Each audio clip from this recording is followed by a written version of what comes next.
What's up, everyone? How are you all? Today we are back with another pleasant what if. What if neglected Naruto Prodigy Jounin Harem? The chamber beneath the village was quiet in the way only places of death ever were. Stone walls were scorched black. The air reeked of burned chakra and blood. At the center of it all lay a child no larger than Minato's forearm, wrapped in cloth already stained red where his parents' hands had rested. Minato Namikaze lay on one side of his son, barely conscious, his body failing in slow, irreversible waves. On the other side, Kushina Uzumaki struggled to breathe, crimson hair matted against the stone, her seal torn apart by violence no human should have survived. The beast was gone. The masked man had vanished. The village still burned above them. And yet Minato could only see the child. Naruto slept, unaware that his first breaths had been bought with catastrophe. His small chest rose and fell steadily, impossibly calm in a room soaked with tragedy. Minato's fingers trembled as he brushed the infant's hair back. So soft. He swallowed hard. Hokage. Hero. Savior. None of it mattered. I failed you already, Minato thought bitterly. Before you even opened your eyes. Across from him, Kushina turned her head with effort, her vision blurring as she stared at their son. Her heart screamed louder than her body ever could. She had known pain, isolation, fear. But this was something else entirely. He's marked now, she thought, before he's even named by the world. She knew what waited for a child like him. The whispers, the looks, the distance people pretended wasn't hatred. Kushina had survived it because someone had reached for her hand. Naruto would have no one. Her breath hitched, rage and despair tangling together. Not at Minato. Not truly. At fate itself. Minato felt it. The shift in her chakra, the storm behind her silence. He turned his head, forcing himself upright just enough to meet her gaze. I couldn't destroy it, he said quietly, voice raw. So I chose the only path left. Kushina's lips trembled. And that path leads him into hell. Minato didn't deny it. Instead, his eyes hardened, not with resolve, but with desperation. Then we give him claws, he said. Kushina frowned weakly. What? Minato dragged his hand through his own blood and pressed it carefully against the infant's seal. His chakra flared, unstable but brilliant, weaving patterns that no textbook had ever described. I can't leave him strong, Minato continued, breath shallow. But I can leave him prepared. The seal twisted, not expanding, not strengthening, but layering. Threads of chakra sank deep, not into Naruto's mind, but into something more primal. Instinct, reflex, memory without memory. He won't remember us, Minato whispered. But when danger comes, his body will know what to do. How to move. How to survive. Kushina's eyes widened faintly. Your imprinting experience? Minato gave a humorless smile. Not knowledge. Not thoughts. Just the echoes of battles we've already fought. She closed her eyes, tears slipping free. You always do impossible things at the worst moments. Still, she reached out, placing her hand over Naruto's head, then over Minato's trembling fingers. If he must walk alone, she said softly, then let the ground beneath him remember us. Her strength faded fast after that. Kushina forced herself to speak while she still could, voice breaking, words tumbling out unpolished and desperate. Naruto, grow stubborn. Stay alive. Don't let loneliness turn you cruel. Learn when to stand your ground and when to walk away. Don't waste your strength proving yourself to people who won't see you. Trust slowly, but when you trust, do it fully. She laughed weakly through tears. I wanted to teach you so much more. Minato listened in silence, memorizing her voice even as it slipped away. When she finally stilled, he pressed his forehead against Naruto's and let the last of his chakra flow. Not as a command, not as a shield, but as a promise.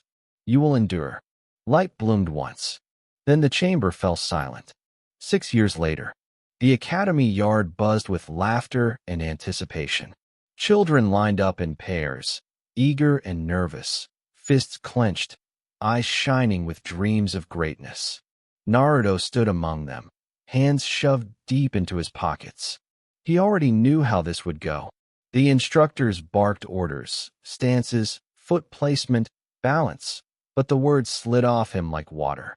He'd learned early that listening too closely only led to bruises and failure. They always corrected him first. Too wide, too narrow, wrong grip, wrong angle. And yet, when Naruto moved, something inside him whispered no. Not words, not thoughts. A pull. He adjusted without thinking, shifted his weight, tightened his core, changed the angle of his wrist. The motion felt right in a way he couldn't explain. His opponent rushed him. Naruto dodged. Not fast, not flashy, just correct. The watching instructors stiffened as Naruto countered, dropping the other boy to the ground with a move no 6-year-old should have known. Naruto blinked down at his own hands. Why did that work? The answer never came. Only a familiar sensation, like standing in the shadow of something vast and unseen. The teachers exchanged looks. Unease crept into the yard. Naruto straightened, expression blank, heart pounding. Whatever they're trying to make me, he thought, fists tightening. It's not going to work. High above the academy roof, unseen by all, the air shimmered, just for a moment. And somewhere deep within Naruto's seal, something ancient and patient opened one eye. Naruto's fingers dug into the cold stone beneath him as the wind brushed past the Hokage monument. From up here, the village looked peaceful, lanterns glowing softly, rooftops quiet, people laughing in the distance. It made him angry. How could everything look so normal when he felt like this? He sat hunched atop the fourth Hokage's carved head, knees drawn to his chest, chin resting on his arms. He didn't know why this place felt safer than anywhere else. Only that whenever the world pushed too hard, his feet carried him here without thinking. They all hate me, he muttered under his breath. The words tasted bitter. Naruto didn't understand it. He never had. He played. He laughed. He messed up like every other kid. And yet the looks never stopped. Fear, disgust, blame, monster. He swallowed hard. His match replayed in his head. The moment his body moved on its own, the way Sasuke's eyes widened in disbelief, the silence that followed. For just a second, Naruto had thought things might change. That hope hurt the most. His fists clenched. Stupid. I should have known better. The instincts confused him. The way his body reacted before his thoughts formed. He wasn't trained like Sasuke. He didn't have a clan. He didn't even have proper lessons. And yet, his muscles remembered something his mind didn't. It scared him. What if that was why they hated him? Naruto scrubbed his eyes roughly, furious when tears refused to stop. I said I wouldn't cry, he whispered angrily. The wind carried his words away. Earlier that day, the academy yard had erupted the moment Naruto was declared the winner. Not cheers. Accusations. Sasuke stood stiffly near the ring, jaw tight, pride cracked but unbroken. He didn't shout. He didn't protest. That somehow made it worse. Around him, voices rose, sharp, ugly, defensive. Hinata Hyuga had stood frozen at the edge of the crowd, hands clenched in the fabric of her jacket. Her pale eyes followed Naruto as he fled the yard, heart hammering painfully in her chest. They're wrong, she thought desperately. Naruto-kun didn't cheat. But the words never left her mouth. They never did. Irika had silenced the class with force, but the damage was already done.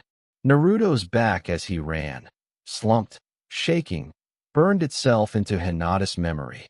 After classes ended, while the others talked excitedly or complained about bruises, Hinata made a quiet decision. She followed the path she'd seen Naruto take before. Now, Hinata climbed the long stone steps slowly, breath unsteady. Every step felt heavier than the last. She rehearsed the words in her head over and over. You didn't cheat. You were amazing. I believe in you. Simple words. Impossible courage. When she finally reached the top, she spotted him instantly. Naruto sat alone, small against the massive stone face beneath him. His shoulders shook, not violently, but quietly, like he was trying very hard not to be heard. Hinata's heart cracked. Her hero wasn't invincible. He was just a boy. She took a step forward. Then another. Her foot brushed loose gravel. Naruto flinched sharply, spinning around with wide, startled eyes. "Who's there?" he snapped, wiping his face quickly. Hinata froze. Her voice caught in her throat. I, Naruto-kun, I." Before she could finish, the air shifted. Two figures appeared without sound, chakra rippling unnaturally as they stepped out of concealment behind her. Hinata gasped, instinctively stepping back. Naruto's body reacted before his fear could. He was on his feet in an instant, stance low, weight balanced, that same instinctive readiness flooding through him. The men wore dark clothing with no visible insignia. Their presence felt wrong. Heavy. Cold. One of them chuckled softly. "So this is where you hide," the taller one said, eyes locking onto Naruto. Just like they said. Naruto's heart pounded. They said? The second man's gaze flicked to Hinata, sharp and calculating. "Troublesome," he muttered. Naruto stepped forward without thinking, placing himself between them and the Hyuga girl. "Leave her alone," he said, voice shaking, but his stance did not. The men exchanged amused glances. "Oh," the first replied calmly. "We didn't come for her." Naruto felt something deep inside his gut twist. Badly. The wind howled over the monument. And somewhere, far beneath his skin, something ancient stirred. Watching, waiting, recognizing danger. Somewhere beyond the village. Naruto's world had narrowed to breath and pain. Not sharp anymore, just endless. Every nerve felt dull, screaming without sound. His body lay half-curled against cold earth, arms trembling as they tried and failed to respond. He no longer knew how long it had been. Time had stopped making sense after the first few hours. Why won't I pass out? That question echoed again and again, unanswered. His wounds closed faster than they should have. Bruises faded into aching heat. Bones protested but refused to break completely. Every time he slipped toward darkness, something dragged him back. Something inside him refused to let go. One of the men crouched nearby, turning a blade lazily in his fingers, not rushed, not angry, just bored. "Tough little thing," he muttered. "No wonder they hate you." Naruto's vision swam. He wanted to beg. He hated that he wanted to beg. "I just wanted to stop." The second man stepped closer, looming. "You embarrassed the wrong people today, brat." Naruto's teeth clenched. Somewhere deep, far beneath fear, something coiled tighter. A presence. Watching. Waiting. Hokage Tower, earlier. The doors to the Hokage's office slammed open hard enough to rattle the windows. Hinata barely stayed on her feet. Blood had dried along her temple, one sleeve torn, her breathing shallow but determined. Her pale eyes were wide, not with fear now, but urgency. "Hokage-sama," she cried, voice breaking through the room. Every conversation stopped. Hiruzen Sarutobi was already rising from his seat. Hayashi Hyuga turned sharply. "Hinata." She looked at her father only for a heartbeat, then straightened. "Someone took Naruto-kun," she said, louder this time. They heard him. They took him outside the village. The room shifted instantly. Hiruzen's expression hardened, the warmth draining away like a dying flame replaced by steel. "Tell me everything," he said calmly, but the air itself felt heavier. Hinata did, and she did not falter. She spoke of the confrontation, of the fear, of Naruto standing in front of her despite being hurt, of eyes that turned red, of threats whispered into her soul. When she finished, silence followed. Then, Umbu. Two masked figures appeared instantly. "Mobilize," Hiruzen ordered. "Search all surrounding sectors. Priority 1. Uzumaki Naruto is to be recovered alive." They vanished without a word. Hiruzen's gaze then shifted, slowly, to Fugaku Uchiha. The temperature dropped. I will ask you once, the Hokage said quietly. Were orders given from your clan? Fugaka bristled, anger flashing, but beneath it, something colder. No, he answered stiffly. My son's loss was addressed internally. I authorized nothing beyond that. Hiruzen studied him carefully. No lies. Plenty of resentment. That will be enough, the Hokage said. This meeting is over. When the room finally cleared, Hiruzen guided Hinata gently to a chair. You did well, he told her honestly. What you did tonight took courage far beyond your years. Hayashi nodded once. You acted as a shinobi should. Hinata's eyes shone, not with tears this time. Back outside the village, the blade stopped inches from Naruto's skin. Not because the man hesitated, because the air screamed. A pulse, raw, furious chakra, burst outward, shaking the ground beneath them. Naruto gasped as heat flooded his chest, his seal burning like a brand. The men staggered back in shock. What the hell? Naruto's eyes snapped open. They weren't red. Not yet. But something ancient noticed the danger and approved of the fear it caused. Inside the seal, a massive presence shifted. So, they finally pushed you this far. Naruto's fingers twitched, then curled. Far away, Yinbiyu raced through the trees. And deep beneath the skin of a broken 6-year-old boy, the monster smiled. The forest blurred past in streaks of green and black. Two figures cut through the canopy with inhuman speed, branches snapping, leaves scattering in their wake. One moved with lazy efficiency, silver hair whipping behind a mask. The other flowed like a quiet blade, eyes sharp, every motion precise. Kakashi Hitaki did not slow.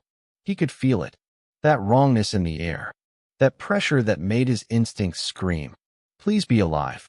Naruto's face kept forcing its way into his thoughts, not the beaten, bloodied child Hinata had described, but the small boy who used to wake screaming from nightmares he didn't understand. The one Kakashi had once knelt beside, awkwardly offering quiet reassurance before vanishing back into the shadows. Minato's son. My brother, Kakashi corrected silently. He had tried. Gods knew he had tried. The councils had called it balance. They had called it fairness. Kakashi had called it cowardice. When the decision was finalized, when Naruto was declared untouchable yet utterly alone, something in Kakashi had fractured permanently. Protecting him from a distance had been the only compromise left. And now this way, Itachi said suddenly, landing lightly on a branch. His voice was calm, but his eyes were not. The Jinjutsu density increases here. Kakashi nodded, already forming seals. Layers peeled away one after another.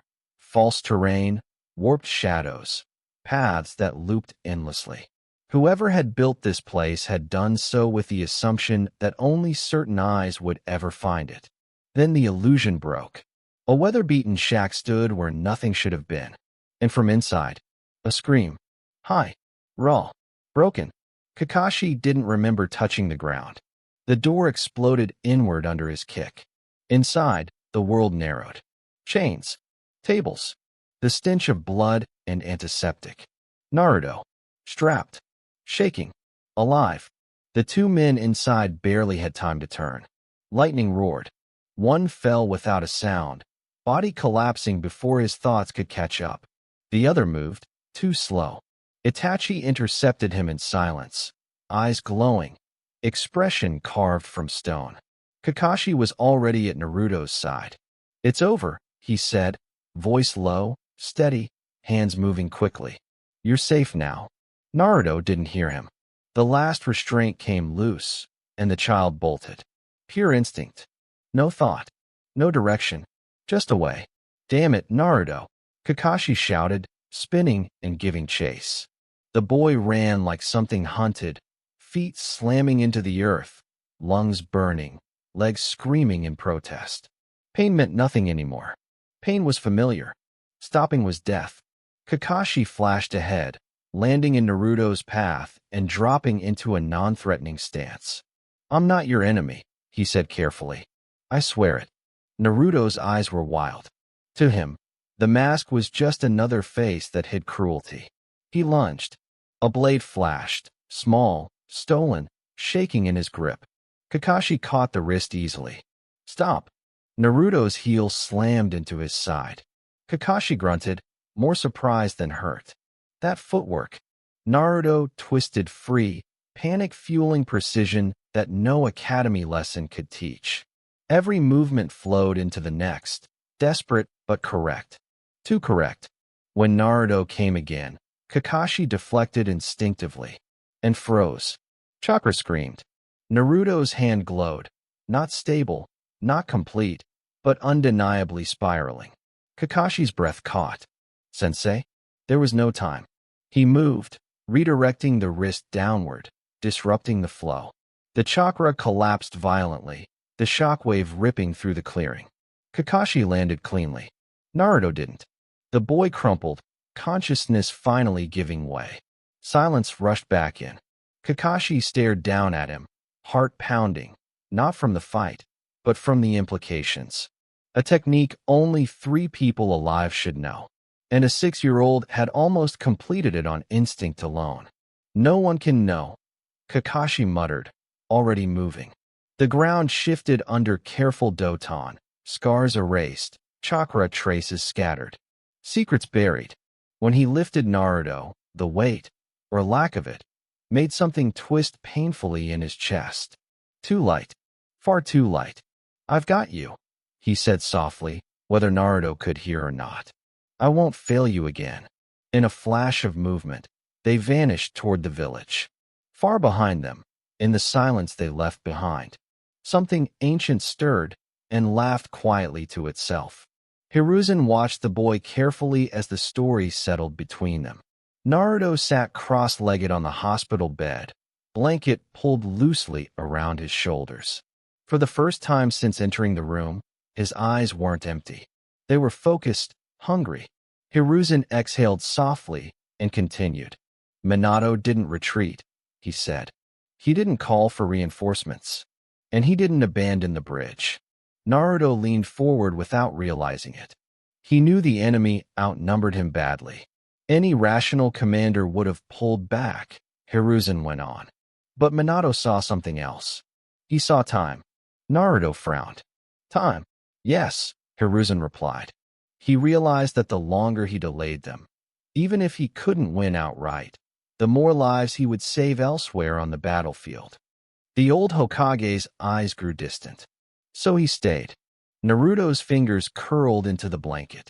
Alone? He asked quietly. Hiruzen nodded. Essentially, the other shinobi were injured, exhausted.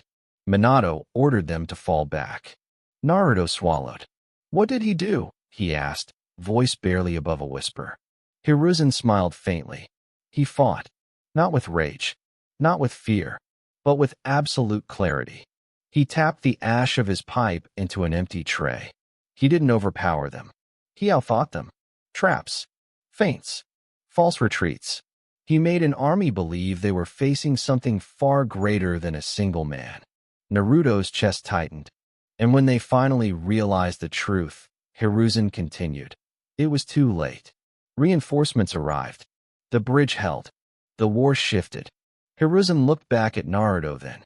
Afterward, when I asked him why he stayed, do you know what he said? Naruto shook his head slowly. He said, if I can stand here, then someone else doesn't have to die today. The room fell silent. Naruto stared down at his hands. For a moment, Hiruzen worried he had pushed too far, that the weight of the story might reopen wounds that were barely sealed. Then Naruto spoke. He didn't want praise, Naruto said softly. He just didn't want people to get hurt. Hiruzen's breath caught. Yes, he said quietly. Exactly. Naruto was silent again, but this time it wasn't emptiness. His thoughts moved fast, too fast for a child. Hinata tried to protect me. Those men wanted me to suffer. The Yondaime stayed so others wouldn't. Naruto's fingers clenched. Gigi, he said suddenly. Hiruzen straightened.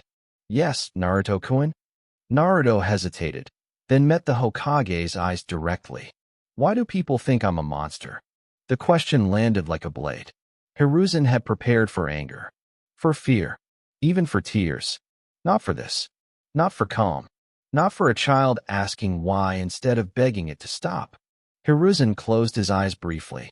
There are things about you, he said carefully, that the village fears rather than understands. Naruto nodded once. That's because of the fox, right? Hiruzen opened his eyes. Yes. Naruto absorbed that without flinching. They hurt me because of it, Naruto said. It wasn't an accusation. It was a statement of fact. Hiruzen felt something twist painfully in his chest. They were wrong, he said firmly. What happened to you was a crime, and it will not be allowed to happen again. Naruto studied him.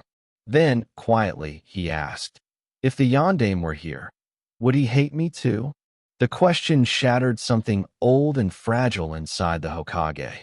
Hiruzen leaned forward, placing a hand gently on Naruto's head. No, he said, voice steady despite the storm in his heart. He would be proud of you. Naruto's eyes widened slightly. Proud, he echoed. Yes, Hiruzen said. Because even after everything you've been through, you still worried about someone else before yourself. Naruto looked away quickly, embarrassed. I didn't do anything special, he muttered. Hiruzen smiled sadly. That is exactly what Minato would have said. There was a knock at the door. An AMBU masked shinobi appeared briefly. Hokage-sama. Kakashi Hitaki requests permission to enter. Naruto stiffened. The memory of the mask. The explosion. The fear. Hiruzen noticed immediately. He saved you, Hiruzen said gently. And he wants to see you. Only if you're ready. Naruto hesitated. Then he nodded. Okay. The door opened. Silver hair. Covered eye. Masked face. Kakashi stepped inside and froze the moment he saw Naruto sitting up. Alive. Aware. Watching him. Their eyes met. And in that instant, something long buried inside Naruto recognized him. Not as a stranger, but as someone who had always been there. Watching. Protecting. Waiting. Kakashi swallowed hard. Hey, he said softly. Naruto tilted his head. For the first time since the shack, a strange feeling settled in his chest. Not fear. Not pain. Something else. Something like safety. Naruto stared at the scroll for a long moment. It didn't feel threatening. It didn't feel mocking. If anything, it felt deliberate. His eyes traced the neatly written schedule again, slower this time.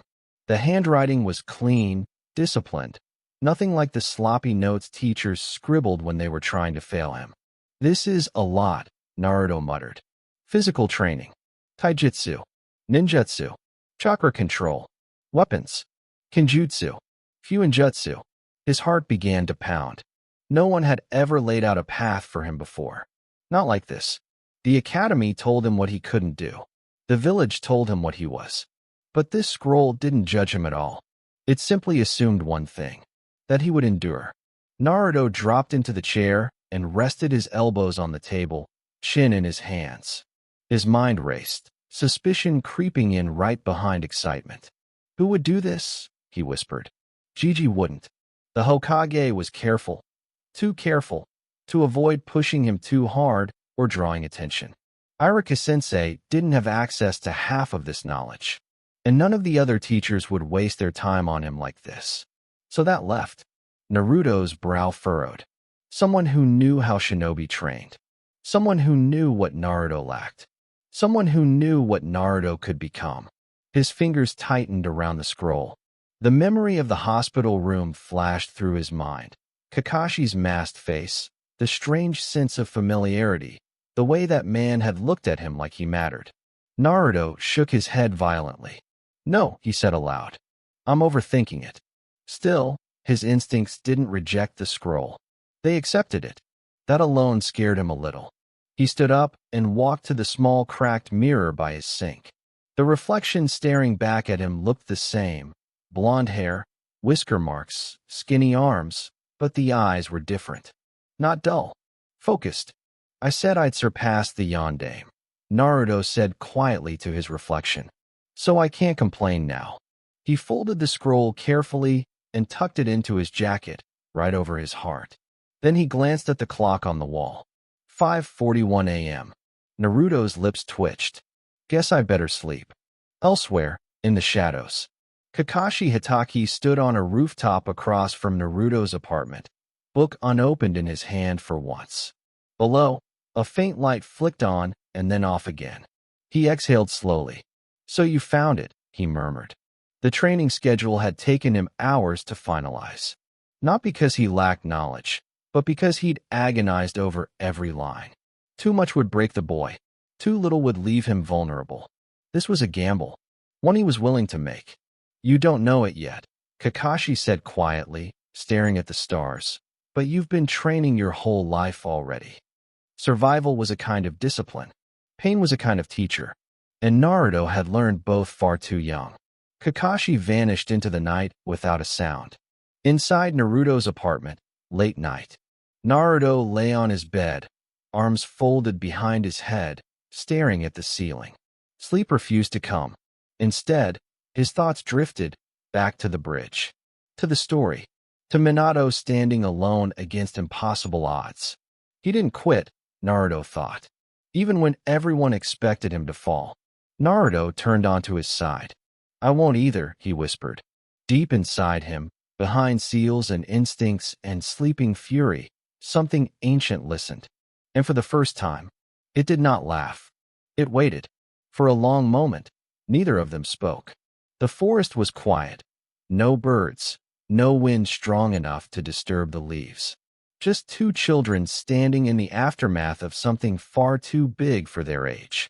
Hinata's arms were wrapped gently around Naruto's middle, not tight, not possessive, just there, as if she were afraid that if she squeezed any harder, he might disappear. Naruto stood stiff at first. Then, slowly, his shoulders lowered. His breathing steadied.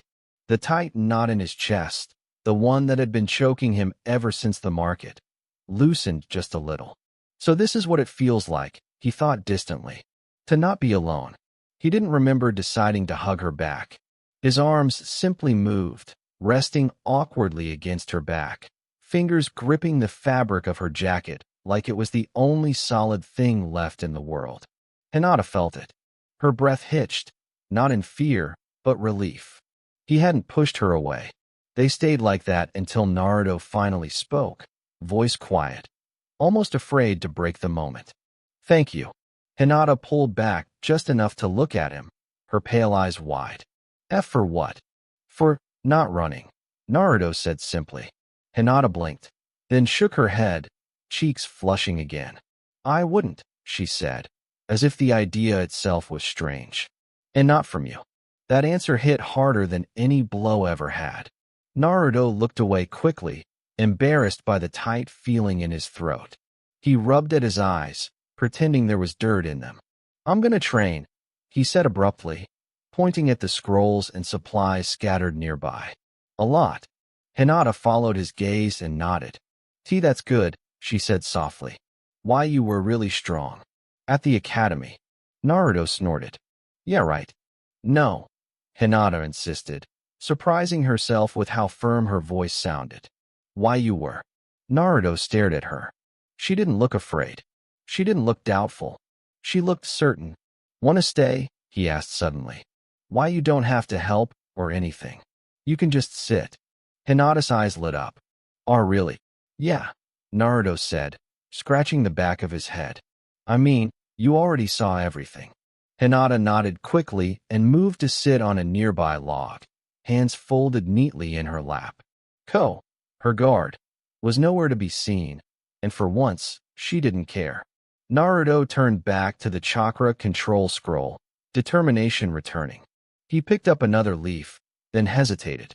Remembering, he closed his eyes. Not more. Not harder, he thought. Smaller. He remembered the pebble. Remembered how his chakras surged without permission. This time, he didn't push. He guided. The leaf trembled, then stuck. Naruto's eyes snapped open. It worked, he exclaimed, grinning before the leaf promptly burst into ash a second later. It worked for a second, he amended. Hinata giggled softly before clapping a hand over her mouth, embarrassed. Naruto froze. Was that a laugh? He asked. Hinata nodded shyly. Naruto stared at her, then laughed too. Not loud, not forced, just real. The sound startled him. He hadn't laughed like that in. He couldn't remember when. From the trees, unseen and unheard, a silver-haired shinobi watched the scene with a single uncovered eye. Kakashi didn't smile often, but he did now. Good, he thought. You need this. Far deeper than any of them could sense, something ancient shifted behind iron bars. Not in anger, not in hunger, but curiosity. Interesting, it rumbled silently. So the brat found something worth protecting. Naruto didn't know it yet. But for the first time in his life, he wasn't training just to survive. He was training because someone believed in him. And that made all the difference. The clearing felt emptier once Hinata disappeared between the trees. Naruto stood there for a moment longer than necessary, leaf still stuck stubbornly to his forehead, listening to the forest breathe. The echoes of raised voices faded, replaced by cicadas and rustling leaves. He slowly peeled the leaf off and stared at it. Unconditional, he thought again. The word felt strange in his head. Heavy, warm. He shook himself out of it and clenched his fists.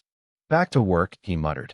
Hours later, by the time the sun dipped lower in the sky, Naruto's shirt clung to him with sweat.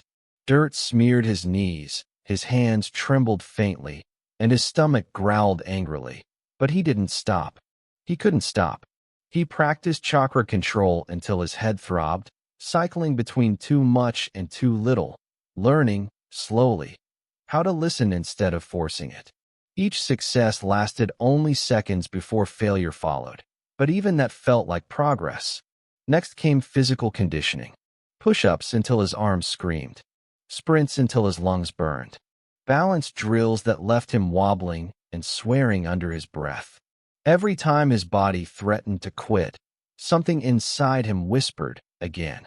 When the sun brushed the horizon, Naruto picked up the wooden bakken. Kenjutsu felt strange. He didn't know stances, didn't know forms. So he closed his eyes and moved. Not wildly, carefully. Each swing flowed into the next, his feet adjusting without conscious thought, angles shifting just enough to feel right. The bakken cut the air in clean arcs, his grip firm but flexible. From the shadows, unseen, Kakashi watched silently. That's it, he thought. Don't fight the instinct. Shape it. Naruto finished with meditation, legs crossed awkwardly, back straight only because he forced it to be. At first, his thoughts raced. Hinata's hug, KO's shout, the hospital, the room. His breath hitched.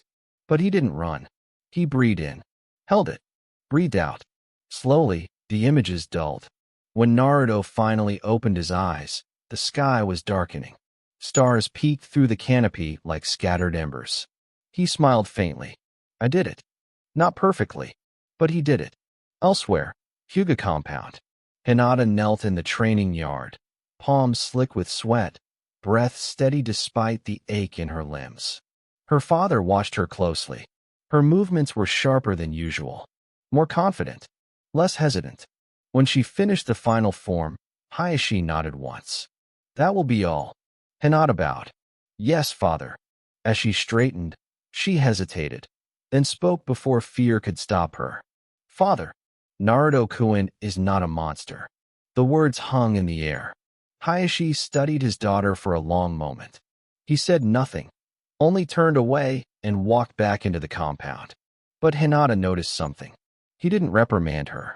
Back at the training ground, Naruto packed his things carefully, sealing them away just like before. The process felt natural now, like he'd done it 100 times already. As he slung his pack over his shoulder, exhaustion finally caught up to him. His legs wobbled slightly. Still, he grinned. I'll be stronger tomorrow, he promised the empty clearing. Deep inside him, something ancient shifted, not with mockery this time, but interest. Humph, it rumbled silently.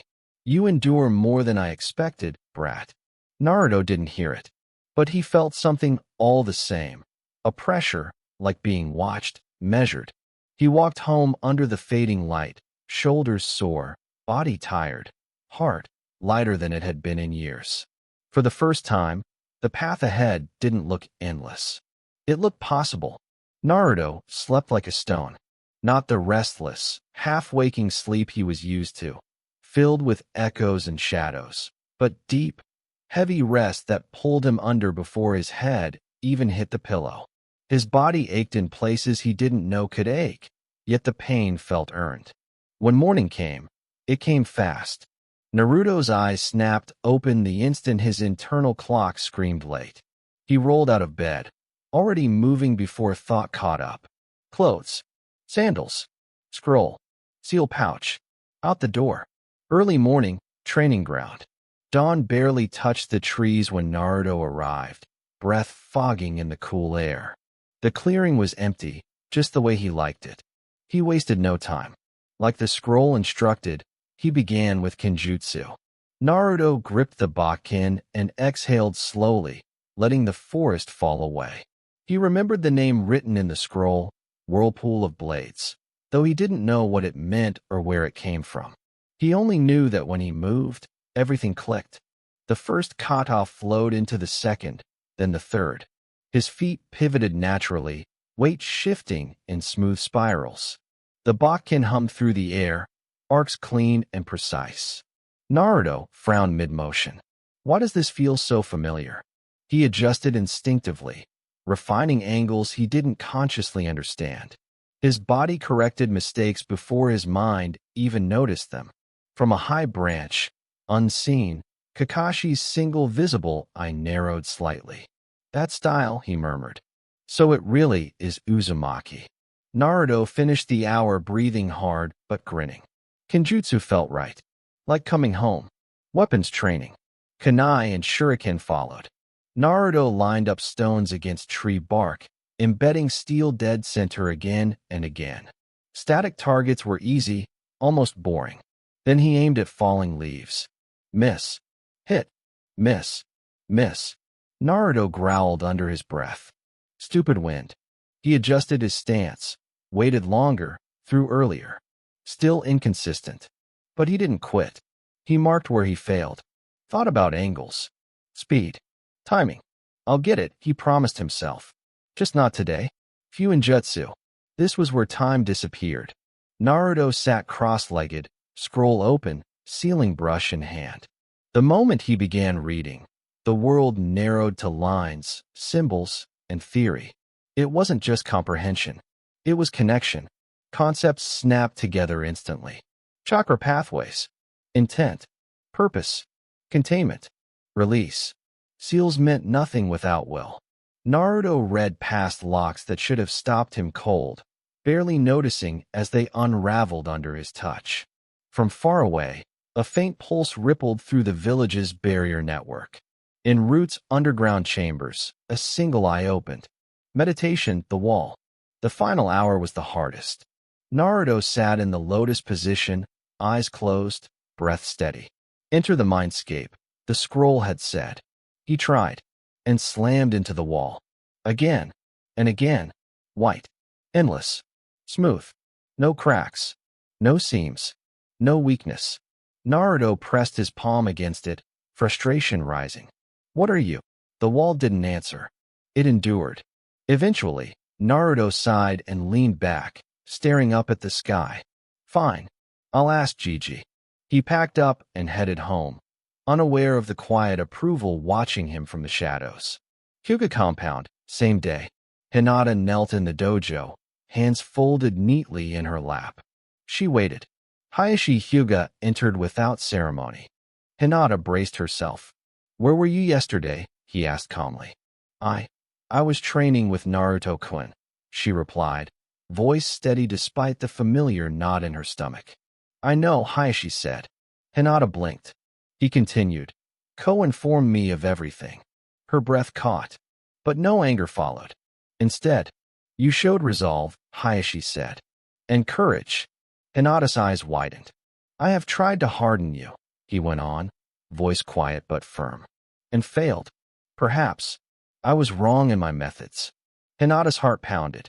You may continue training with Naruto, Hayashi said at last. On two conditions. Hinata nodded quickly. You do not fall further behind in gentle fist, he said, and you continue learning how to lose your guard. She understood immediately. Escape. Independence. Confidence. Yes, father, she said, smiling despite herself. Since you missed training yesterday, Hayashi added, 10 laps. Hinata sprang to her feet eagerly. As she ran, a small, genuine smile stayed on her face. Later that morning, training ground. Naruto was halfway through stretching when he sensed someone approaching. He turned. Hinata stepped into the clearing, breathing lightly, eyes bright. Naruto's face lit up instantly. You came. Hinata nodded. I am allowed now. Naruto grinned wider than he had in years. From far away, unseen by either child, Kakashi leaned against a tree and allowed himself a small, private smile. Good, he thought. You're not walking this path alone anymore. Deep beneath seals and walls, something ancient stirred again. And this time, it was curious about the girl with pale eyes. Naruto didn't let go of Hinata's hand until they were back inside the classroom. Only then did he realize what he was doing. His face heated instantly. He released her hand like it had shocked him and scratched the back of his head, suddenly very interested in literally anything else. Hinata, for her part, sat down quietly, cheeks pink but expression soft, unafraid. Irika hadn't returned yet. The classroom buzzed with low chatter, whispers slipping between desks like insects. Naruto ignored them all, eyes fixed on the desk in front of him, jaw tight. His chest still burned. Not fear. Anger. Controlled, barely. I didn't hit him, Naruto told himself. I listened. That mattered more than Sasuke's insults ever could. Hinata stole a glance at him, then slowly pushed the remaining half of her cinnamon bun toward his desk. Naruto blinked, then smiled faintly and shook his head. You already shared, he whispered. I'm good. She nodded, reassured. When Irika finally entered, the room fell silent. His eyes swept the class automatically, and then stopped on Naruto. He saw it instantly. The stiffness. The tension coiled under the boy's stillness. The way Naruto sat like a drawn wire instead of a loose spring. Irika frowned slightly, but said nothing, launching into the rest of the lesson as usual. Still, his gaze kept drifting back. Something happened, he thought. And it wasn't small. After classes, the bell rang, and students poured out of the room. Naruto waited. He always waited now, letting the crowd thin, letting the noise fade. Hinata stayed beside him without question, packing her things carefully. When they finally stepped outside, Naruto inhaled deeply. Okay, he said, forcing lightness into his voice. Training ground. Hinata nodded immediately. Why yes. They didn't make it 3 steps before Irika's voice stopped them. Naruto. Naruto froze. Hinata stopped too, glancing between them anxiously. Irika walked over, kneeling slightly, so he was eye level with the blonde boy. Can I talk to you for a minute? Naruto hesitated, then nodded. Hinata-chan can wait, he said, not even thinking about it. Hinata blinked, then smiled softly and stepped aside near the gate. Irika studied Naruto's face carefully. Are you hurt? Naruto shook his head. Did something happen at lunch? Irika pressed gently. Naruto's fists clenched, but only for a moment. Someone said something stupid, he answered. Irika sighed. He had expected as much. And you didn't retaliate. Naruto looked up, surprised. Irika smiled sadly. You're not as hard to read as you think. Naruto looked away. I didn't want to disappoint anyone. Irika felt his chest tighten. You didn't, he said firmly. I'm proud of you. Naruto froze. Proud. That word again. Thanks, Irika-sensei. Irika stood and placed a hand briefly on Naruto's head, a simple, grounding gesture. Go on. Train. But be careful. Naruto nodded and rejoined Hinata. As they walked away, Irika watched them go, especially the way Naruto subtly positioned himself between Hinata and the street. You're changing, Irika thought, and not the way the village expects. Training ground, late afternoon. The clearing welcomed them like an old friend. Naruto dropped his bag and immediately got to work, energy burning hot under his skin. Hinata stretched beside him, movements neat and practiced. They didn't talk much at first. They didn't need to. Naruto trained harder than he had all day. Taijutsu drills, chakra control, weapon throws that snapped into tree bark with sharp thunks. Each movement was precise, purposeful. But there was something else now. Restraint. When his instincts screamed to move faster, hit harder, go further, he reined them in. Because Hinata was watching. And because he chose to. Hinata practiced nearby, occasionally glancing over, her Byakugan flickering on and off as she corrected her stance. Every so often, she offered quiet advice. Naruto listened. As the sun dipped low, Naruto wiped sweat from his brow and glanced at her. You know, I used to think being strong meant never backing down. Hinata looked up. And now? Naruto considered it. Now I think it means choosing when to stop. Hinata smiled. From the forest edge, hidden even from Naruto's sharpened senses, Kakashi observed in silence. Good, he thought. That's the lesson Minato never learned soon enough. Far beneath seals and walls, something ancient stirred again. This time not with hunger or rage, but recognition. The boy was learning control, and that made him dangerous in a way no amount of raw power ever could. The chakra moved before Naruto finished thinking. It surged, not violently, not explosively, but purposefully, flowing through pathways his body seemed to recognize even as his mind lagged behind. The crossed fingers felt right in a way no academy hand sign ever had. Naruto's breath caught. This isn't the clone jutsu. The air around him thickened. Hinata, who had been watching quietly from a safe distance, felt it instantly. Her Byakugan flared on without conscious command, and her eyes widened in alarm. And Naruto-kun. The chakra didn't sputter. It didn't collapse. It answered. With a sharp pop, smoke filled the clearing, not the thin, pathetic puff of a failed bunshin, but dense and alive, rolling outward in a tight circle. When it cleared, Naruto blinked. There were two of him. Not translucent. Not hollow-eyed. Not wrong. They breathed. They shifted their weight.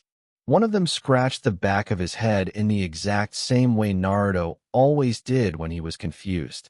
Eh. Naruto said. Eh. The clone echoed, equally confused. Hinata staggered back a step, hands flying to her mouth. Her Byakugan showed it clearly.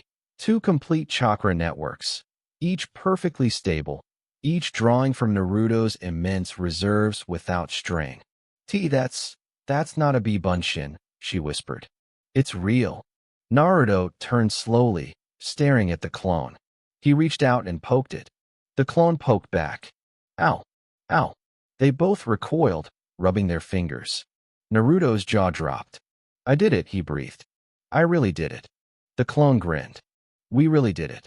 Hinata's heart hammered painfully in her chest, not with fear, but awe. And Naruto-kun, do you know what J-jutsu that is? Naruto shook his head slowly. Nope. Never seen it before. That wasn't entirely true. Deep down, somewhere beneath conscious thought, he knew this technique. Not as a lesson, not as a memory, as an inheritance. The clone suddenly stiffened, head snapping toward the treeling. Naruto felt it too, a ripple, like someone had brushed the edge of his senses. Hinata-chan, Naruto said quietly, seriousness flooding his voice. Can you turn it off for a sec? She nodded instantly, dropping her Byakugan without question. A heartbeat later, a familiar presence stepped out of the shadows. Kakashi Hatake leaned against a tree, visible eye curved in what might have been a smile beneath the mask. So, he said mildly, you figured it out. Naruto froze. The clone froze too. Then both shouted at the same time. You've been following me? Kakashi raised a hand placatingly. Watching, not following. Naruto's glare sharpened. That's worse. Hinata stiffened, instinctively moving closer to Naruto. She recognized the man, silver hair, mask, the one from the hospital. The one Naruto hadn't been afraid of. Kakashi's gaze flicked briefly to her, then back to Naruto. That jutsu you just used, Kakashi said carefully, isn't taught at the academy. Or to Jounin. Or to most Jounin. Naruto swallowed. Is it illegal? No, Kakashi replied. It's dangerous. The clone crossed its arms. Cool.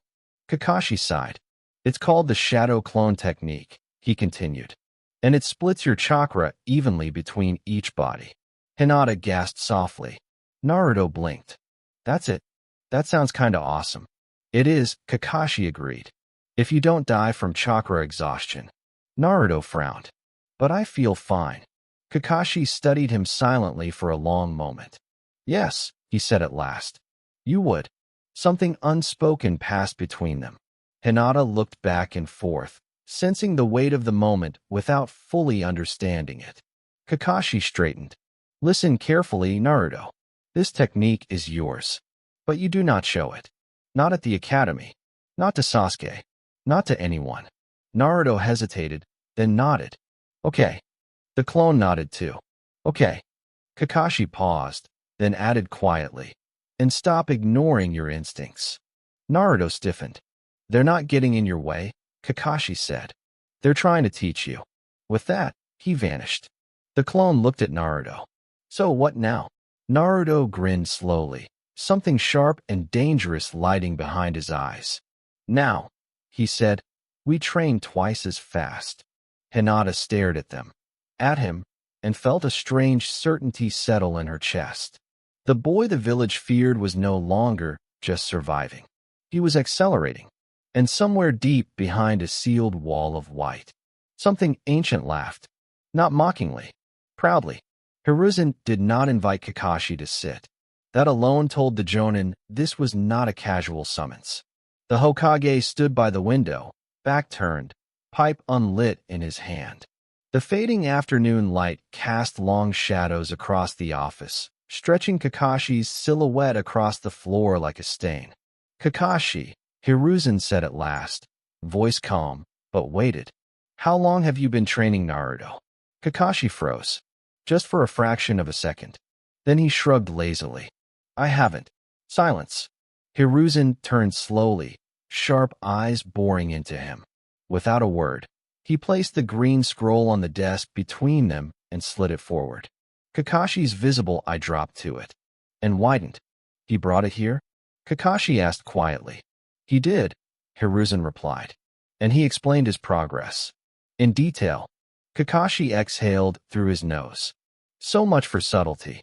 You gave him Minato and Kushina's styles, Hiruzen continued. Advanced conditioning. Fuinjutsu theory. Meditation techniques meant for ANBU. And you expected me not to notice? Kakashi straightened slightly. I blocked the master levels. You unlocked enough to turn a 6-year-old into a weapon, Hiruzen snapped. Kakashi met his gaze without flinching. No, I gave him the tools to survive. The words hit harder than shouting ever could. Hiruzen stared at him, then slowly sank back into his chair. His anger didn't vanish, but it cooled, reshaped into something heavier. He was tortured, Kakashi, Hiruzen said quietly. By our own. Kakashi's hands clenched at his sides. I know, he said. That's why I did it. Hiruzen closed his eyes briefly. When Minato died, Kakashi continued, voice low, stripped of its usual laziness. You promised Naruto would be protected. Hiruzen did not argue. And yet, Kakashi went on, he was alone. Hated, beaten, kidnapped, broken. Kakashi stepped forward, placing a hand flat on the desk. I couldn't give him a family, he said. You and the councils made sure of that. So I gave him something else. Hiruzen looked up. And what is that? Kakashi's eye hardened. A way to never be helpless again. Silence stretched. Finally, Hiruzen sighed. You know what worries me the most? The Hokage asked. Kakashi waited. He isn't losing himself to power, Hiruzen said. He's controlling it. Choosing restraint. Protecting others. That should comfort me. He met Kakashi's gaze again. But it terrifies me. Kakashi didn't argue. It should. Hiruzen tapped the scroll lightly. Naruto discovered the shadow clone technique. Kakashi's breath stilled. Already. He didn't read it, Hiruzen said. He remembered it. Kakashi closed his eye briefly. Sensei, there's more, Hiruzen continued. He's encountering a mental barrier. A white wall. Kakashi looked up sharply. That shouldn't be possible, he said. And yet, Hiruzen replied, it's there. Stronger than any I've seen in a child. Kakashi was quiet for a long moment. That wall isn't just defensive, he said slowly. It's containment. Hiruzen's pipe clinked softly against the desk as his grip tightened. You believe Minato did this? Kakashi nodded once. Not to hide secrets. To protect Naruto's mind. From the fox, from outsiders, and maybe from himself. Hiruzen leaned back, staring at the ceiling. That wall will not fall easily, he murmured. Even the Yamanaka will struggle. Kakashi's eye sharpened. Good. Hiruzen glanced at him. You wanted to resist? I want Naruto to break it himself, Kakashi said. When he's ready. A pause. And until then? Hiruzen asked. Kakashi straightened, professionalism sliding back into place like a mask. Until then, he said, I'll keep watching from the shadows. Hiruzen studied him for a long time, then nodded. Very well, he said. But understand this, Kakashi. If Naruto breaks that wall too soon. Kakashi finished the sentence quietly. The village won't be able to pretend he's just a child anymore. Outside the tower, Naruto ran down the street, grin wide, already planning how he would tell Hinata about tomorrow. He didn't know about the meeting, didn't know about the concern or the fear. He only knew one thing. There was a wall in his mind, and walls were meant to be broken. The bell above the flower shop door chimed softly as Naruto stepped inside. The scent hit him immediately, fresh soil, clean water, and something sweet he couldn't name. It was calming in a way the crowded streets never were. His shoulders relaxed just a little as his eyes adjusted to the warm lighting. Rows of flowers lined the walls. Bright colors. Orderly rows. Nothing threatening. Still something felt off. Naruto glanced around, hands slipping instinctively into his pockets. Gigi, he called out softly. No answer. His stomach twisted. He didn't like not knowing where people were. Not anymore. Hello, he tried again. From behind the counter, a tall man straightened up slowly. He had long blonde hair tied back, calm eyes, and an expression that felt sharp despite the gentle setting. Naruto Uzumaki, the man said, not asking. Naruto stiffened instantly. Yeah? The man smiled, but it didn't quite reach his eyes. Relax. You're expected. Naruto's gaze flicked around the shop again, mapping exits, distances, cover. His heart sped up despite his best efforts to keep calm. You must be Inoichi, Naruto said cautiously, remembering the name Gigi had mentioned. Inoichi Yamanaka nodded. That's right. Hokage-sama asked me to help you with something difficult. Naruto swallowed. The wall. Inoichi's eyebrow rose slightly. You already know what it is? Naruto shrugged. I know it won't let me in. Inoichi studied him for a long moment. Really studied him. Not like villagers did. Not like teachers. Like a shinobi. Come on. Inoichi said at last, stepping away from the counter. We'll talk somewhere quieter. Naruto followed him through a door at the back of the shop, down a short hallway, and into a small, clean room lined with seals etched into the walls. A simple table sat in the center with 2 chairs across from each other. Naruto hesitated at the threshold. Inoichi noticed. This isn't an interrogation room, he said calmly. No one's going to force their way into your head. Naruto nodded slowly and stepped inside. They sat. Inoichi folded his hands on the table. Before we begin, there's something you need to understand. That wall in your mind wasn't built by accident. It was made to protect you. Naruto frowned. Protect me from what? Inoichi didn't answer immediately. From things you weren't meant to carry yet, he said finally. Naruto clenched his fists. I don't care. I want it gone. Inoichi's gaze sharpened. Why? Naruto opened his mouth, then closed it. Images flashed through his mind. The room. The chains. Sasuke's words. Hinata getting hit. Being helpless. Being small. So no one can ever control me again, Naruto said quietly. The room went very still. Inoichi exhaled slowly. That's not an unreasonable reason, he admitted. But tearing down a wall like that without understanding it could hurt you. Naruto met his gaze stubbornly. I can handle it. Inoichi watched him for a long moment, then nodded once. All right, then we'll do this properly. He stood and placed a hand on Naruto's shoulder, not pushing chakra, not invading, just grounding. We won't break the wall, Inoichi said. Not today, not tomorrow. Naruto's jaw tightened.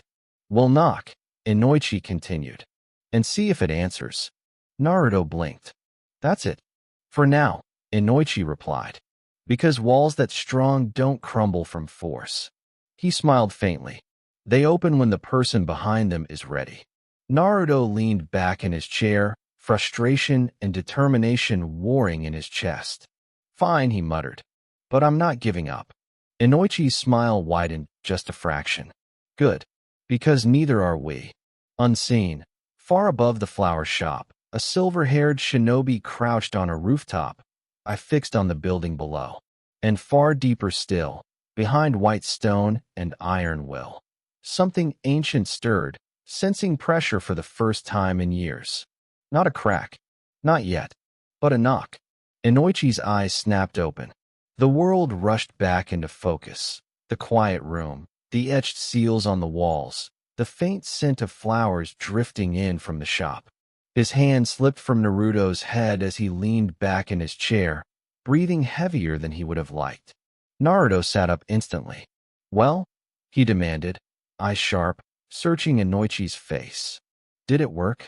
Inoichi studied the boy in front of him. 6 years old. Small. Too thin for how hard he trained. And carrying something that most grown shinobi never should. Yes, Inoichi said slowly. And no. Naruto frowned. That doesn't help. Inoichi gave a tired chuckle. That's fair. He rubbed his temples, gathering his thoughts. The wall isn't gone. Not even close. But it's thinning. I can see through it now. Naruto leaned forward. See what? Inoichi hesitated. Your mindscape, he answered carefully. At least part of it. Naruto's fists clenched. And Inoichi met his gaze directly. It isn't a place a child should have. Naruto stiffened. It looks like a sewer, Inoichi continued. Dark. Confined. Old stone. Water that never quite washes anything clean. Naruto looked away. That doesn't mean you're broken, Inoichi added quickly. It means you've endured more than most people ever will. Naruto swallowed hard. So, can you break it? Yes, Inoichi said honestly. Given time. Weeks, maybe months. Naruto's jaw tightened. Do it. Inoichi shook his head. Not like this. Naruto snapped his eyes back up. Why not? Because that wall isn't just blocking memories, Inoichi said firmly. It's holding something back. Something enormous. Naruto's breathing slowed. The fox, he said quietly. Inoichi nodded. Partly, he replied. But not only that. The seal on you is layered. Whoever made it, Minato, designed it to grow with you. That wall was never meant to be smashed. It was meant to be approached. Naruto stared at the floor. So what now, he asked. Inoichi leaned forward, resting his elbows on his knees. Now we stop forcing it. And we start talking to it. Naruto blinked. To a wall. Inoichi smiled faintly. To yourself. Naruto snorted. That sounds dumb. It usually does, Inoichi agreed. But this isn't about meditation techniques or chakra control. This is about giving your mind a reason to trust you. Naruto was quiet for a long time. Did you see anything else? He asked at last.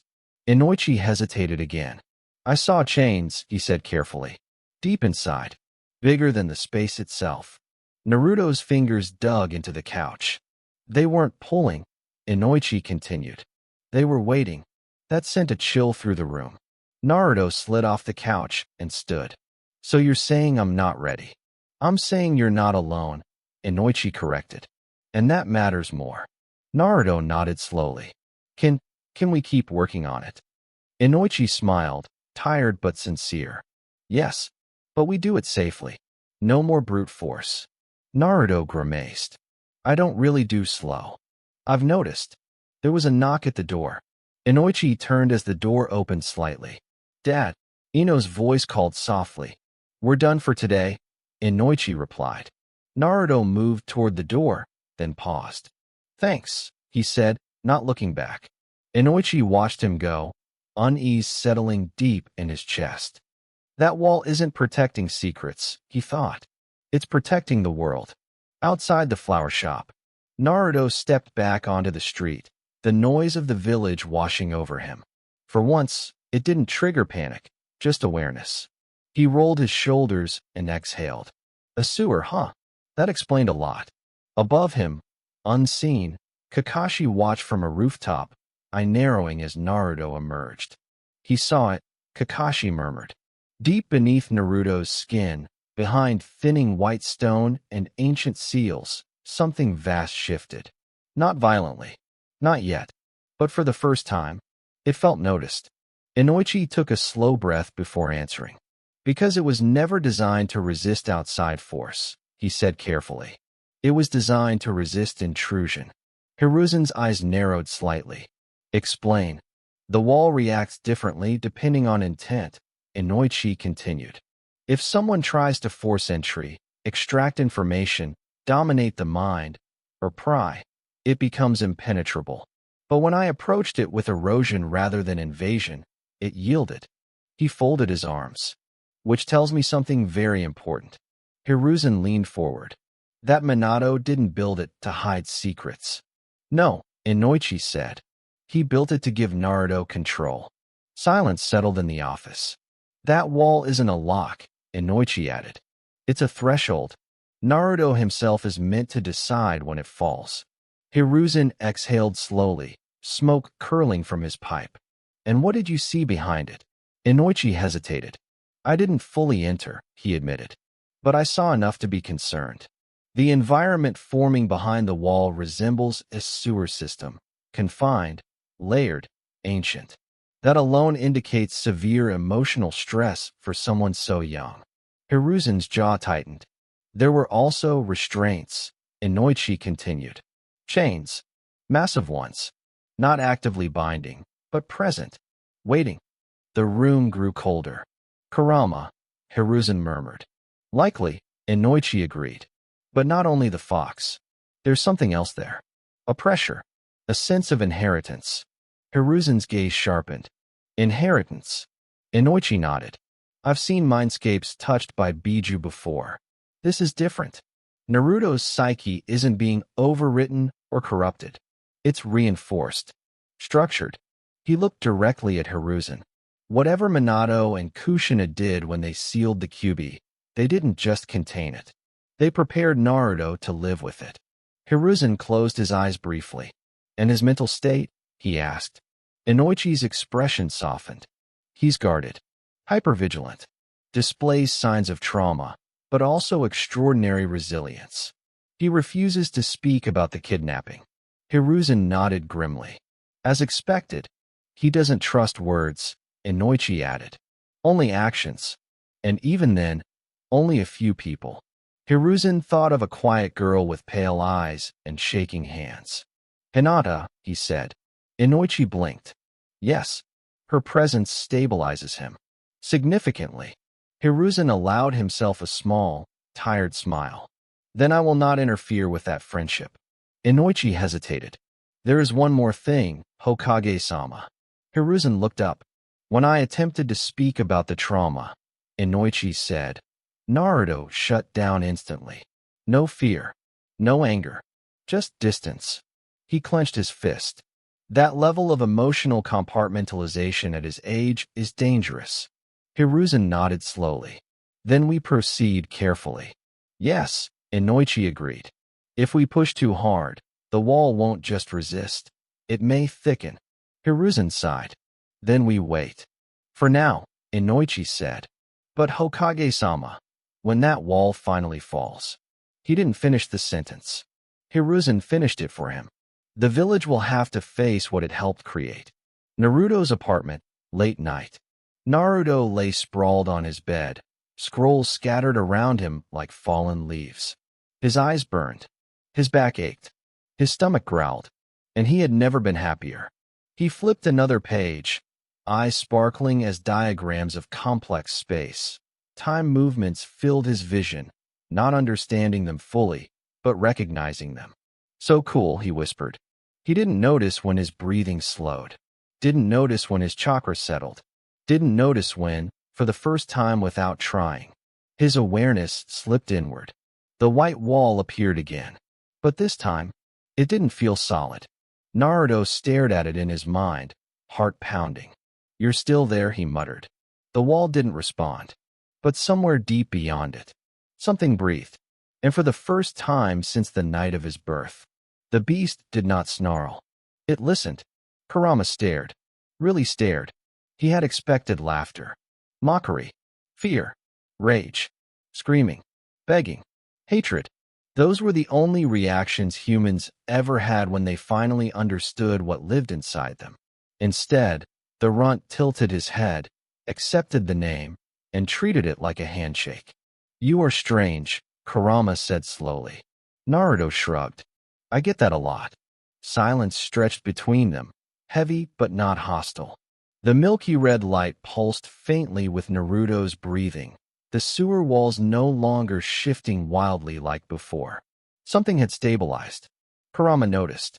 The mindscape wasn't fighting him anymore. "Interesting. You are not afraid," Kurama said, suspicious. "Do not insult me by pretending." Naruto looked up at the massive fox, blue eyes steady. "I am afraid," he admitted. "But I've been afraid my whole life. This is just new flavor." Kurama's ears twitched. Most humans tried to bury fear. This one acknowledged it, then moved on. "That courage will get you killed," Kurama rumbled. Naruto snorted. "So will standing still." For the first time in decades, centuries, perhaps, Kurama laughed. It was low, rough, and cracked like thunder rolling through a cave. The sound shook the chains, rattled the bars of the seal, and sent ripples through the stagnant water below. Naruto flinched, then grinned nervously. "I'll take that as a good sign."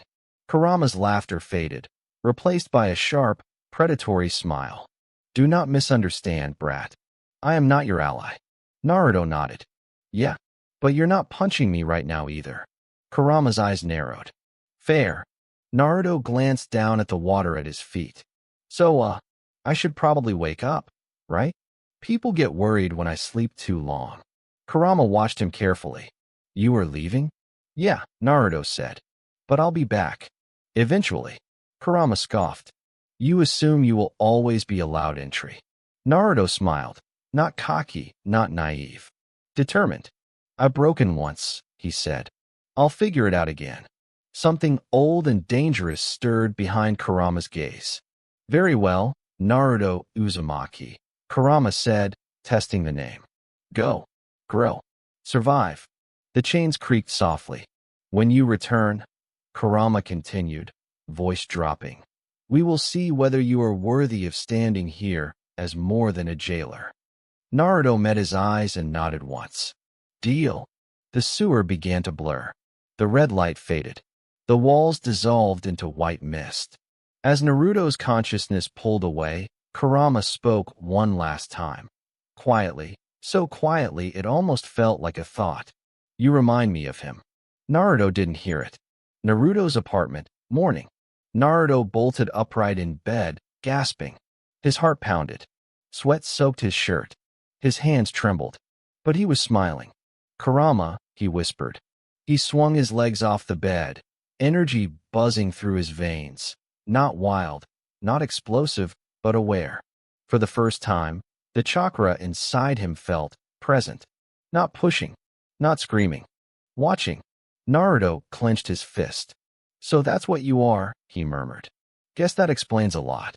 Outside his window, the village was just beginning to wake. And far away, deep beneath Konoha, ancient chakra rolled in its cage, restless, curious, and for the first time in 1,000 years, interested. Inoichi snapped back to the present with a sharp inhale. The room was quiet. Too quiet. Naruto stood there, small, tense, angled just slightly sideways. Weight on the balls of his feet. Hands loose, but ready. His eyes weren't wild. They were focused, exactly like Minato's had been. Inoichi swallowed. You look just like him when you do that, he said quietly. Naruto blinked. Like who? Inoichi didn't answer immediately. Instead, he slowly raised both hands, palms open, non-threatening. I'm not your enemy, Naruto, he said. And I'm not trying to break you. Naruto's jaw tightened. Then stop trying to pry me open. Inoichi nodded once. Fair. That caught Naruto off guard. The stance loosened, just a little. I made a mistake, Inoichi continued. I treated you like a patient instead of a shinobi. Naruto frowned. What's that supposed to mean? It means, Inoichi said, choosing his words carefully, that I forgot something important.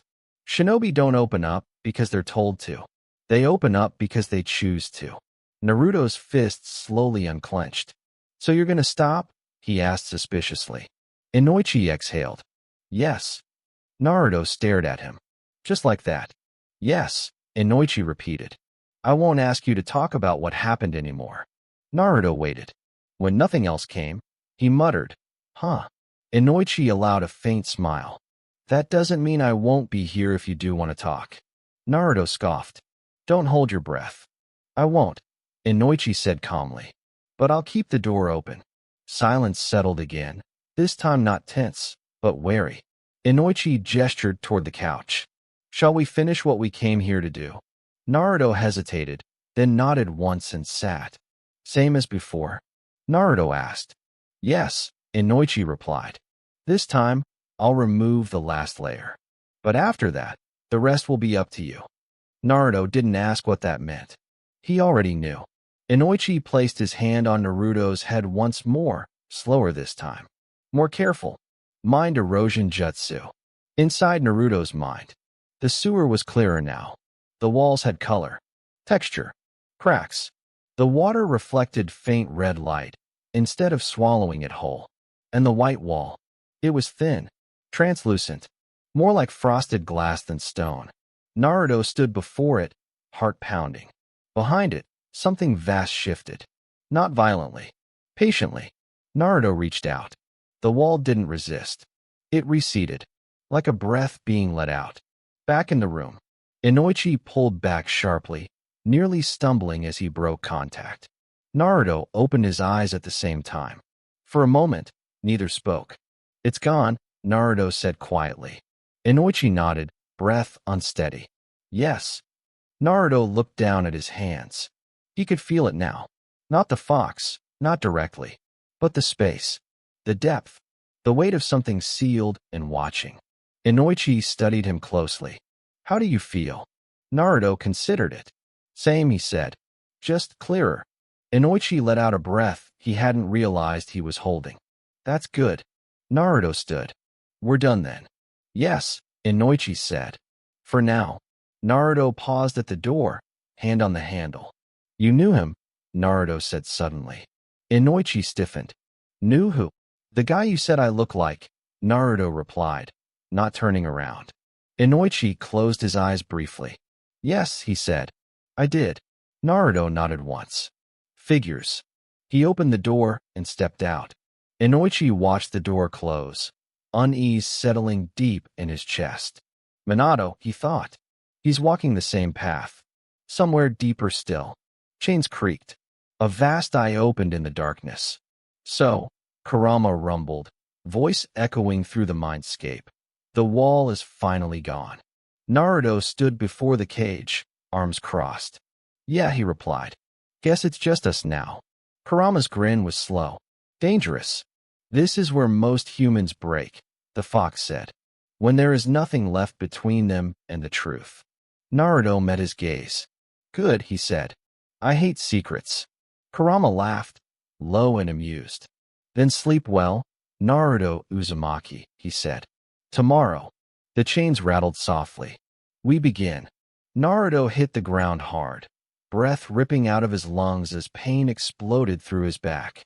He rolled instinctively, Turning so Hinata was pinned safely beneath his chest, his arms locked around her like iron. Water surged past them, tearing up dirt and leaves before finally settling back into the pond with a violent splash. Naruto gasped, vision blurring. Cracked ribs. At least 2. Worth it. Hinata's hands shook as she pushed against his chest. And Naruto-kun. Are you? I'm fine. He lied instantly, forcing air back into his lungs. Don't move. The two EMBU landed on opposite sides of the clearing, water dripping from their armor. One wore a fox mask, the other a hawk. They froze when they noticed the children. Shit, the hawk-masked EMBU muttered. The fox-masked one stepped forward. Civilians. How long have you two been here? Naruto pushed himself up, placing himself squarely between Hinata and the ENBU without even thinking about it. His posture shifted, low, grounded, defensive. Hinata noticed. The EMBU did too. Long enough, Naruto said flatly. The fox mask tilted. You're injured. Naruto shrugged, ignoring the stab of pain. Happens. The hawk-masked ANBU crouched slightly, eyes narrowing behind the mask. Kid, what's your name? Naruto hesitated for a fraction of a second. Naruto Uzumaki. The clearing went dead silent. The fox-masked ANBU inhaled sharply. You're him. Naruto didn't respond. He didn't need to. Hinata's fingers curled into the back of his shirt. We weren't supposed to be here, the hawk said carefully. This is an ANBU training ground. Naruto snorted. Yeah, we noticed. The fox-masked ANBU glanced at Hinata, then back to Naruto. You shielded her. Naruto frowned. So, something unreadable passed between the two masked shinobi. The hawk straightened. We'll escort you back to the village. Medical too. No, Naruto said immediately. Hinata blinked. And Naruto-kun? Naruto didn't take his eyes off the ANBU. We're fine. You messed up, not us. The fox-masked ANBU stepped closer. Chakra pressed outward, not threatening, but testing. Naruto didn't flinch. In fact, the pressure rolled over him and stopped, like it hit something dense. The fox mask stilled. Interesting, he murmured. Hinata felt it too. The air felt heavy around Naruto, like standing near deep water. Naruto-kun, she whispered. Your chakra. Naruto finally felt it. A low, simmering warmth beneath his skin. Not wild. Not violent. Aware. Kurama. Relax, Naruto thought instinctively. The warmth receded. The fox-masked ANBU straightened abruptly. We won't push this. The hawk turned sharply. What? This isn't a civilian problem, the fox said quietly. Escort them at a distance. No contact. Naruto frowned. We're not going home yet. The hawk scoffed. Kid, you're hurt. I heal fast, Naruto snapped. The fox-masked ANBU studied him for a long moment, then nodded once. 10 minutes. Hinata looked up at Naruto in surprise. He blinked.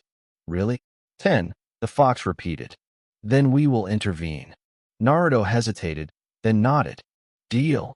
The ANBU vanished into the trees, their presence still faintly detectable.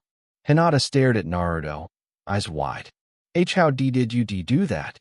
Naruto looked down at his hands. I don't know, he admitted. But I think I'm starting to. Inside his mindscape, chains rattled softly. Kurama's voice echoed, amused and low. You are learning quickly, brat. Naruto swallowed. You felt that too? Of course, Kurama replied. You stood your ground. That matters. Naruto exhaled slowly, then looked at Hinata, forcing a grin. Guess we should, finish chakra control. Hinata smiled back, small but genuine. Why ya? They returned to training, more cautious now. Unseen, high above the trees, the fox-masked ANBU reappeared beside his partner. That wasn't normal, the hawk said. No, the fox replied. That was dangerous. Should we report? Yes, the fox interrupted. Immediately, he glanced back toward the clearing. The wall is gone. Far away, deep within Konoha's roots, a single eye opened in the dark. Danzo felt it and smiled. Sasuke's face burned red. That's not, he started, but the word stuck in his throat under Itachi's steady gaze. Itachi crouched down so they were eye level. His voice softened, but the disappointment didn't fade. Sasuke, strength without restraint isn't strength. It's fear wearing confidence. Sasuke clenched his fists. He's a monster. Father says. Itachi's eyes hardened instantly. Father is wrong. The words hit Sasuke harder than any punch ever had. Itachi stood. Naruto protected someone weaker than himself. You tried to hurt her because you thought you could. That's the difference between you two. Sasuke looked away, jaw tight, pride warring with doubt. You want to surpass me? Itachi continued quietly. Then learn this now. Power doesn't make you superior. How you use it does. Sasuke said nothing. Itachi sighed inwardly. The seed was planted. Whether it grew, only time would tell. Hokage Tower. Naruto came to with a sharp inhale, pain lancing through his ribs and legs. The first thing he felt was warmth, soft hands holding his own. And Naruto-kun. Hinata's voice trembled with relief. He cracked one eye open. Hey, Hinata-chan. She was sitting beside the bed, eyes red, hands clasped tightly around his bandaged one. Her hair was still damp, and there were faint tremors in her fingers she was trying very hard to hide. Hiruzen stood at the foot of the bed, pipe unlit in his hand. You scared us, the Hokage said quietly. Naruto blinked. Sorry, Gigi. Tsunade, summoned in a fury from wherever she'd been, snorted from the side. You're lucky you're an Uzumaki. 2 fractured legs, cracked ribs, internal bruising. Any other kid would have been dead. Naruto shrugged weakly. Hinata's okay, right? Hinata nodded quickly. Why yes, thanks to you. The room fell silent. Hiruzen exhaled slowly. Naruto, what you did back there? That chakra manifestation.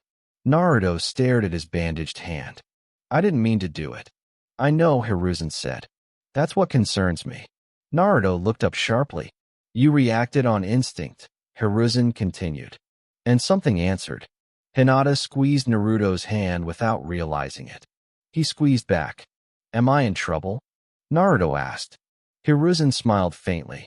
No, but things are about to change. Naruto frowned. How? You won't be training alone anymore, Hiruzen said. And you won't be hiding either. Naruto's heart skipped. Hinata looked between them, worried. Hokage-sama, is Naruto-kun in danger? Hiruzen met her gaze with something close to respect. Because of his power? Always. Then he looked at Naruto. But because of who he is? No. Naruto lay back against the pillow, exhaustion finally catching up to him. Inside his mindscape, chains rattled softly. Kurama's voice echoed, low and thoughtful. You protected her without hesitation. Naruto closed his eyes. Yeah, that is not weakness, Kurama said. That is why they will fear you. Naruto smiled faintly.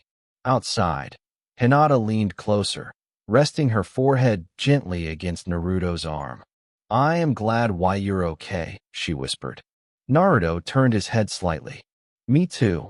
But far above them, beyond the walls of the tower, eyes were watching. And plans were already being made. The door closed softly behind Hinata and the 2 ENBU, leaving the room unusually quiet. Naruto shifted on his feet, suddenly aware that he was alone with the Hokage. Hiruzen studied him for a long moment, pipe forgotten in his hand. Naruto, he said gently, sit down. Naruto obeyed, hopping onto the chair across from the desk.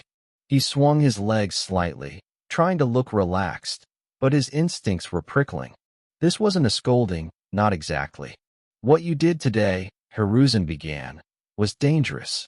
Naruto opened his mouth to argue, and Hiruzen continued before he could speak. It was brave, selfless, and very foolish. Naruto closed his mouth. You put yourself between Hinata and death without hesitation, the Hokage said. That alone tells me more about your character than any report ever could. Naruto scratched the back of his head. I just didn't want her to get hurt. Hiruzen smiled faintly. I know. Then his expression hardened, not angry, but serious in a way Naruto had rarely seen. But power like yours attracts attention, good and bad. Naruto frowned. What do you mean? You stopped Tuyin Byukanai mid-air with raw chakra, Hiruzen said calmly. Do you know how many shinobi in this village could do that? Naruto thought about it. Not many. None, Hiruzen answered. Naruto's eyes widened. That technique you used, Hiruzen continued, is unstable, instinctive, and far beyond what a child should be capable of. Right now, you can only use it when your emotions overwhelm you.